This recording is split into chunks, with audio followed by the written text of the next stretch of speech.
Iman yang bertahan di tengah ujian hidup.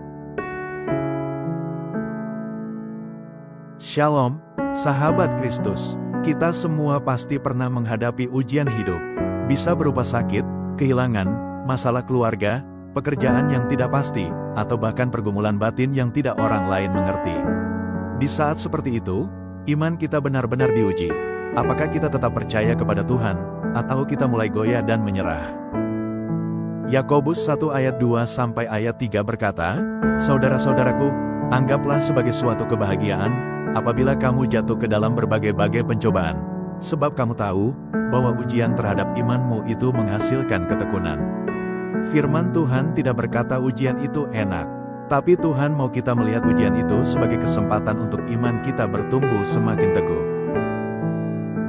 Pertama, ingatlah bahwa ujian bukan untuk menghancurkan kita, tetapi untuk membentuk kita. Seperti emas dimurnikan dalam api, begitu juga iman kita dimurnikan lewat ujian. 1 Petrus 1 ayat 7 berkata, "Agar imanmu yang telah teruji itu jauh lebih tinggi nilainya daripada emas yang fana, yang diuji kemurniannya dengan api, akan ternyata terpuji, mulia dan hormat pada hari Yesus Kristus menyatakan dirinya." Artinya, ujian yang kita alami sedang mempersiapkan kita untuk kemuliaan yang lebih besar. Kedua, jangan hadapi ujian dengan kekuatan sendiri. Kita bisa lelah, kita bisa merasa tidak sanggup. Tapi Paulus berkata dalam 2 Korintus 12 ayat 9, "Cukuplah kasih karuniaku bagimu, sebab justru dalam kelemahanlah kuasaku menjadi sempurna."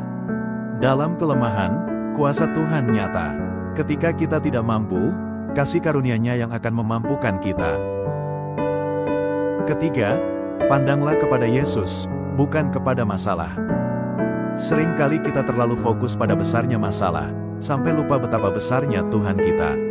Ibrani 12 ayat 2 mengingatkan, marilah kita melakukannya dengan mata yang tertuju kepada Yesus, yang memimpin kita dalam iman dan yang membawa iman kita itu kepada kesempurnaan.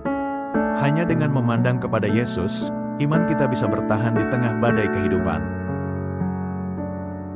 Sahabat, mungkin saat ini engkau sedang merasa berada di tengah ujian yang berat. Ingatlah, ujian itu bukan akhir. Bersama Tuhan, ujian akan berubah menjadi kesaksian. Air mata akan berubah menjadi sukacita. Kelemahan akan berubah menjadi kekuatan. Mari bertahan dalam iman. Jangan menyerah, jangan putus asa. Karena di balik setiap ujian, Tuhan sedang mengerjakan sesuatu yang indah dalam hidupmu. Seperti Paulus berkata dalam Roma 8 ayat 28, Allah turut bekerja dalam segala sesuatu untuk mendatangkan kebaikan bagi mereka yang mengasihi Dia, yaitu bagi mereka yang terpanggil sesuai dengan rencana Allah. Iman yang bertahan bukan iman yang tidak pernah goyah, tetapi iman yang tetap memilih percaya meski dunia berkata mustahil. Tuhan Yesus memberkati kita semua.